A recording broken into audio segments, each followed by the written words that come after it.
Hey guys, this is Sheeks. And this is Leeks. And we're Sheeksnleeks. So, happy Canada Day! Happy Canada Day!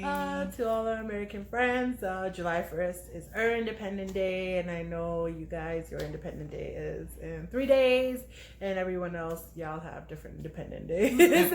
I don't remember all of them, but yeah. Happy Canada Day to all our Canadians. If you don't know, Canada is in the upper hemisphere of the globe, above the USA Canadian flag. Our colors are red and white, so hence the red and white. But yeah, so today we're just going to talk about how I immigrated to Canada, and Leeks was born in Canada. So we just want to talk a little bit about how we feel about our different privileges. Or not even just privileges, but I don't want to use that word, but you know, our different how life, I would say, is different in terms of immigrating to Canada and being born in Canada. Yeah. So yeah. Leeks can go first because she was born in Canada, so you know. Okay, so true Canadian. I am proud to be Canadian. Anyways, First of all, that's not even an anthem. I know, right? I'm actually really ridiculously proud to be born in Canada. I can't deny that. Okay. Why? I feel that way because they call it the land of opportunity, and here you can see where people actually have to work towards their goals and aspirations, and when you get there, you know you achieve something good.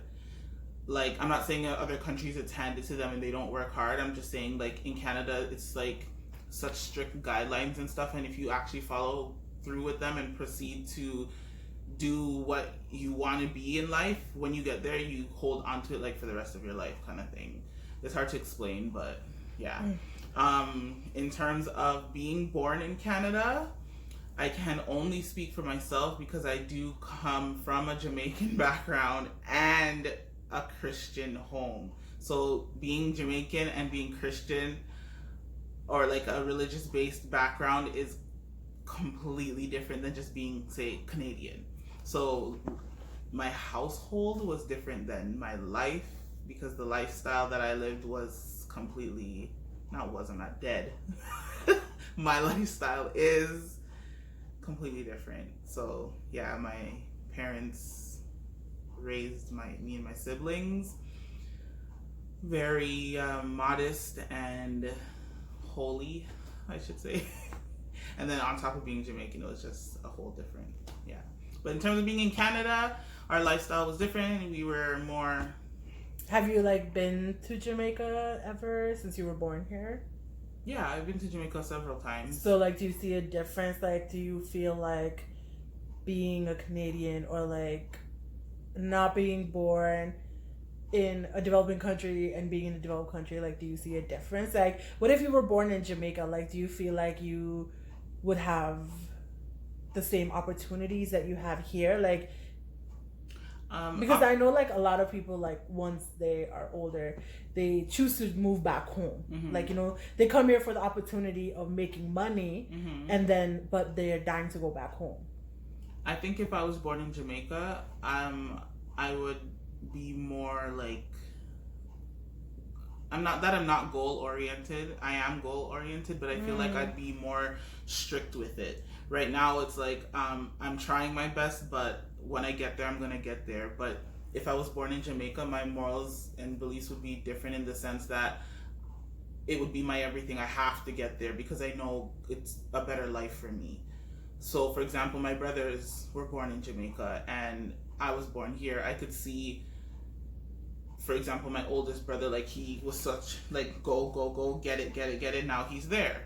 In my sense, I went to school, I work in my profession and stuff, but it's what's the next step up? I'm working hard to get there, you know what I mean?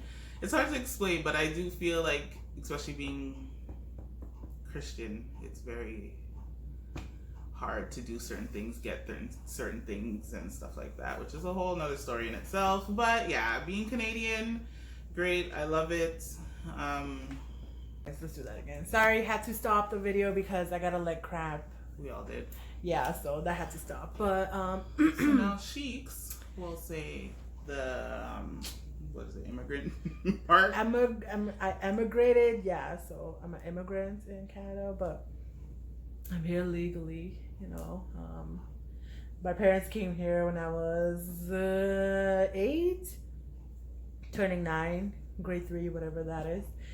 2000. I came here April 11, 2000. Like, I'll never forget that day. Like, I remember. Like 2000? I just kicked the tripod.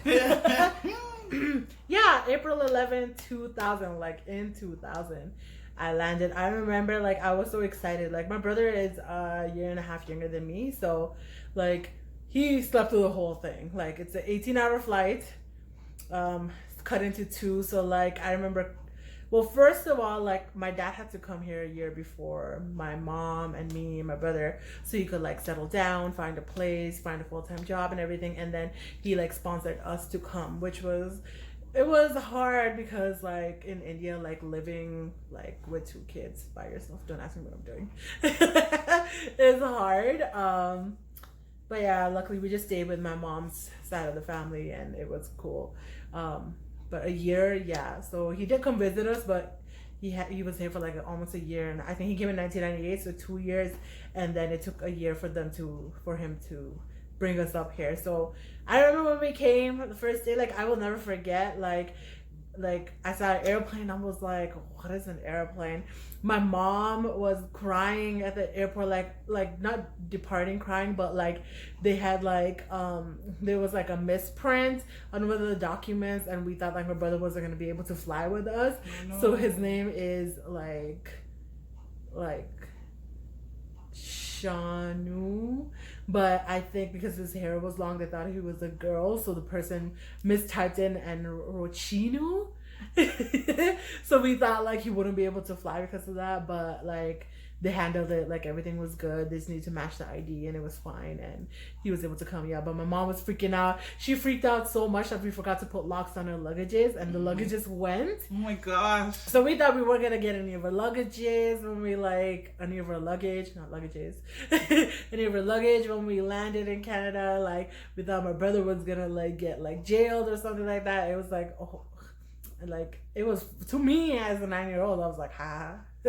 Yeah, but my brother was asleep throughout the whole thing. But I remember being on the plane. I stayed up both rides. Like I remember we landed in Britain to stop and change planes because I guess the plane can't go that far without refueling or whatever. Yeah, and then I remember like I almost had a heart attack because like a croissant was like $10. What? European, like at the airport. Yeah, and we were like, what the hell? So yeah, my mom was like, you better savor that. I was like, I will. Like I ate every crumb off of my shirt.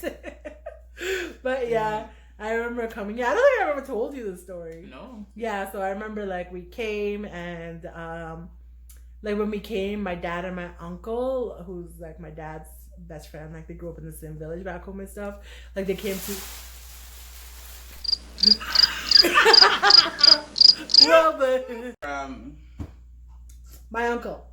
Yes. My uncle came to pick up me and my brother and my mom and with my dad, and my uncle drove because I guess my dad was too excited, you know. I will be too, you know.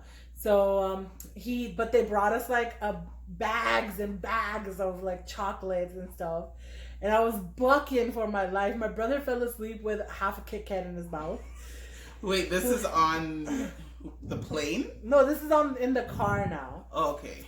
When we came off the plane, my brother was still sleeping. Like literally, he slept through the whole thing. I wish I was too excited for that. I think he was too young to understand what was going on. He just thought it was like a car ride.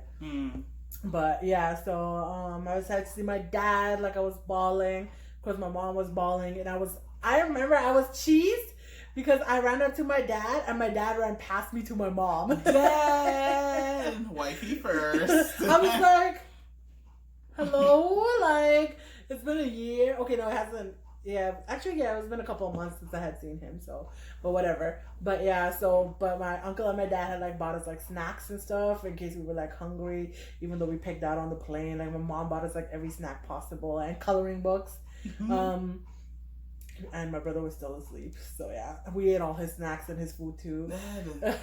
But yeah, my brother fell asleep with like half a Kit Kat in his mouth because he got excited for like 2 seconds when he woke up for 2 seconds.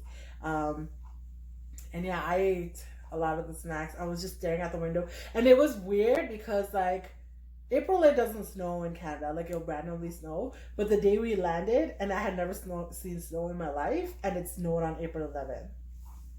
And weirdly, every year, there's some sort of a snow around April 11th every year. Yeah. Like, beginning of April, it snows. So I'm just like, it's a cool sign. But yeah, so... at the time, my dad had rented, like he was renting a basement apartment, 2-bedroom basement apartment. So, yeah, me and my brother had our own room, and my mom and dad had their room. And yeah, it was weird because like in India, there's no basements. So like we got to the place we were staying, and then my dad was like, yeah, we're gonna go down the stairs into a basement. And I was like, what's a basement? I'm locked up. Yeah, it was interesting. Me and my brother, we went to an English school back home, but it's like we were still very young. Like we had just started kind of school a couple of years, so we were learning English because we grew up learning Hindi. Yeah. So and because I was more developed than my brother, it was easier for him to grab English than me. So my brother was only in ESL for 1 year, and he was speaking fluent English. I was in ESL for 3 freaking years. Dad. And I remember my ESL teacher, Miss Baker. She was like the nicest like white lady ever. No, she was like typical like baking white ladies you see on TV that we saw back home. And to me, I was like, you people exist? Yeah. Like, because she was my first teacher, right? So, like, she had, like, the poofed blonde afro. She would bake us cookies and stuff like that and bring it to class and use it as, like, training treats or something. I don't know. But, yeah, she's just, like, old white lady, and she was so nice. Like, she always smelled like butter. Like, because she's always baking for you guys. Yeah, trust me. But, yeah, I remember I was nervous going to school. Like, we didn't know fashion and stuff, so I got bullied in like, and I'm still friends with some of y'all bullies. You know who you are. Y'all are grown and glowed up now. I'm dead. But yeah, my first school was in Melbourne, like in Scarborough, and it was like a ghetto-ish school, so it was interesting because I didn't understand sheet, and I didn't know where to shop for me because I was a weird tomboy. So I would just buy the same clothes my mom used to buy. So that made bullying a lot easier for these people. I don't blame y'all anymore. Here's an interesting fact, not to cut your story. Sheeks grew up in Scarborough. I grew up in Scarborough. So ironically, no matter what, we would have been friends. We would have been friends because the school she was supposed to go to is the same school I was supposed to go to. And then we ended up moving to Markham. Well, I wasn't supposed to go. You were talking about Albert Campbell, right? Yeah. Yeah, I wasn't supposed to go to that school, but because I had a passion for art, I was supposed to go to Pearson, but I went for an interview at Albert Campbell. Like, I went for the tour. Ah. So maybe I saw you at the tour. Did you go to the tour? I didn't go to the tour because I moved to Markham in grade 8. But then, if I didn't move, I was supposed to go to that school. Oh, true. So, like, we would have met regardless, like fate. I know, it's meant to be. Because then we both moved to Markham, and then... Yeah, lived down the street from each other. Yeah. But, anyways, Yeah, I have to tell you guys the story of how I came here because it plays a big part, of course. Of course, where I first started off in Malvern, it played a big part. I feel like secretly all the ghetto-ness and the sassiness that all the cities say that Scarborough girls have, I guess it came out, but we good too. Like, I went to school. We're not ratchet at all. I don't know where that Scarborough persona came from, but it's a thing. Scarborough people are good. Like, we're good people. Like, we are good people, but when just because we like to say slangs like sweeter mans and we're not having this conversation right now. So yeah. So okay. Anyways, but how do you think your life would have been different if you stayed in India? Do you think you would be who you are today? No, definitely not. Maybe so, but not as bold as I am now. Because back home, like by now I would have been married, arranged married. I'm the oldest in my family, so I'm the first one to like break the ice for everything from my like mom's side. And stuff? Yeah, from my mom's side. So, and my dad's side we're not that close, so doesn't really matter. My mom's side, like we're all very close, so like I would have been married by now, probably have some kids. I would not be in the profession I am because I was hella smart back home, and even like came here like I was like hella smart, honor roll and all that stuff. Because if I wasn't, my parents would have. Their threat would be, I'm gonna send you back home. So I studied hella hard. But even back home, like I was pretty smart. I probably would have been like a dentist or like a lawyer or something like that. But I would have been miserable because even as a young kid, like I would be very interested in the artsy stuff. Like I used to do like henna designs for people. I would draw tattoos on myself, but I wouldn't really call them tattoos. They were like henna designs, you know? But like I always had a passion for body art and arts and anything to do with like design and management and stuff like that. So I wouldn't be as into my profession because it wouldn't really be allowed in a sense, not from my family per se, but even from like peer pressure and society pressure. And because of society pressure, I know I would have been married by now. I would probably have kids by now, but I would be hella miserable because, you know, that's not what my attraction is, you know? So maybe being in Canada, you are able to be your true self. Honestly, like my parents bringing me and my brothers to Canada, like their idea was for us to have better opportunity in terms of financially and education. But I also feel like it has definitely helped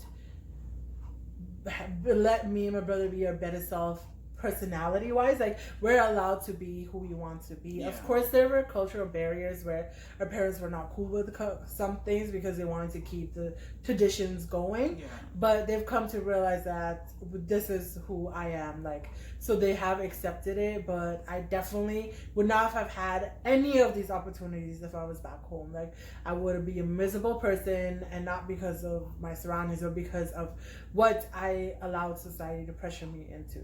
And I think too, like with our generation, our parents raised us as they were raised. P.S. So, back home is India. Yeah. And I already told you guys back home is Jamaica.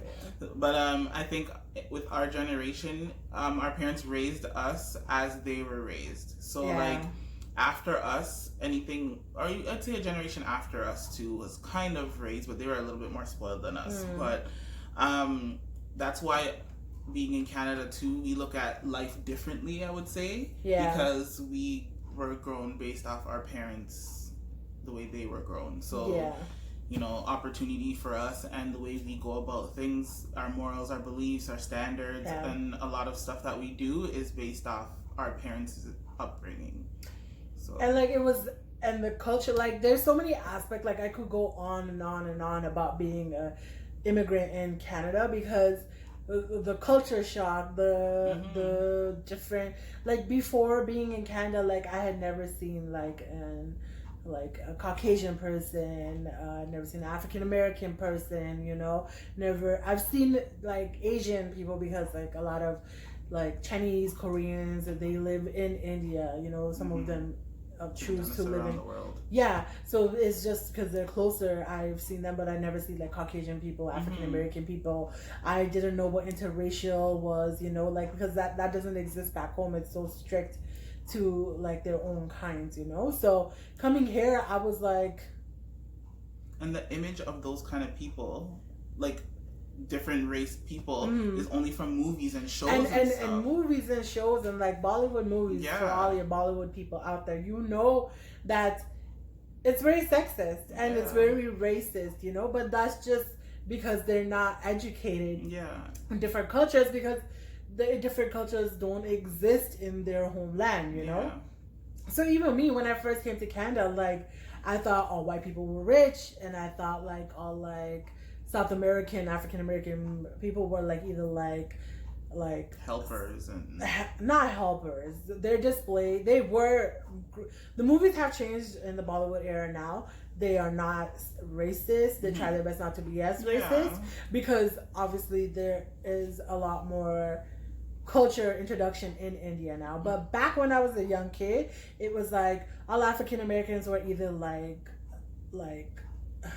gang lords or like security, or they did like security. Like if you needed a bodyguard, you would hire like a black man because he's strong and he's physique and stuff like that. Like they weren't per se displayed as bad. They were more so per se displayed as like machines in a sense. You know what I mean? Like bodyguard, you know, or like gang lords and stuff like that, or like somebody you would hire to beat somebody up because they're strong, you know? African American females, honestly, were not displayed in Bollywood movies at all. It was mostly the men for their physique. Exactly, you know? And like Caucasian people, like white people were displayed as like either the evil rich businessmen who would hire the drug lords, you know? Or like the female were portrayed as like prostitutes and stuff like that, or very high bougie, like Queen Elizabeth-ish, you know? So they were the rich people, from heritage, from being business people, and like African Americans were like being rich from using their power and their strength and stuff like that. So seeing them in person and seeing them as normal people, I was like, so you can't punch the shit out of me? Are you trying to say I could beat you up right now? Like, you know, or you're not rich and you're white? Like, are you sure? Like, are you lying to me? You know what I mean? Like, it was very interesting, especially being in school. And I'm kind of glad I didn't speak English because I feel like I would have said some things that would have offended people. That's true. Because I wasn't educated, you know? But I learned, and and I would say, too, that's like another reason to be so grateful being born and raised in Canada, because you're automatically exposed to multiculturalism and you grow up with my best friend in kindergarten was a white girl. If you're watching, shout out to you, Jordana. I took your place.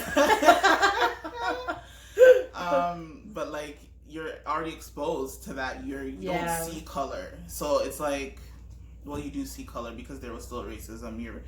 Anyways, that's another.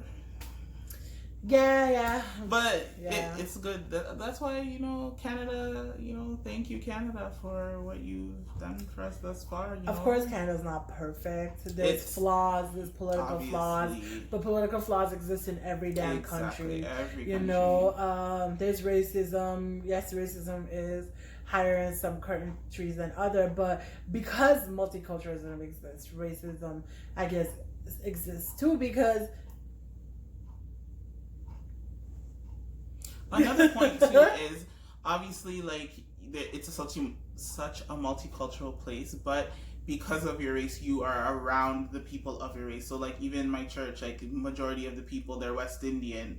So I mean, West Indian can be any color, but I'm mostly around that. So at the same time, you're not just only with those people. You go out and you see different races and stuff like that. So, you know, it all goes back to your upbringing, your lifestyle, all that stuff like that. But at the end of the day, we're all in Canada. And I'm glad my parents brought me to Canada. They had a choice between Canada and the U.S., and with everything going on in the U.S. right now, I am glad that they chose to come to Canada over U.S., and that's just my personal opinion, you know, but I'm pretty sure my perspective would be different if I was in the States. Exactly. Everyone's going to say, you know, the States is better. People are going to say Canada's better, but we're talking from our perspective. Yeah, and it's Canada Day, so go Canada. Hey. Poutine is awesome. Honestly, I don't care what any of you Americans say about hating the idea of cheese and curds on fries. Okay, but have you tried the McDonald's poutine? I don't think they have it down there. Exactly. So don't talk. Poutine is amazing. Hello, maple syrup. You want your pancakes? You need the maple syrup. Like, and well, I don't know how I feel about Justin Bieber, but you're welcome. one thing though, like with this A thing, whether it's EYEH or AY, A is a thing. I can't or deny. EI. Yeah, like it's a we thing. say A a lot. It's a thing. We'll be like, yeah, eh? Like I can't deny it. It's a thing. Yeah. So yeah.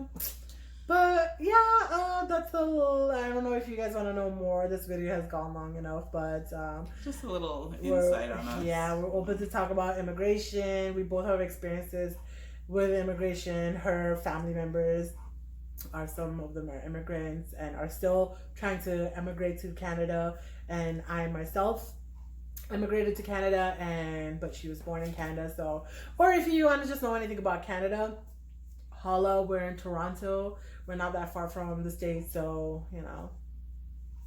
Hi. But yeah, you can share your stories too. Of course. Feel free to like this video, share, subscribe, love us. And yeah, this is Sheeks. This is Leeks. And we're Sheeksnleeks. Happy Canada Day, guys. Bye.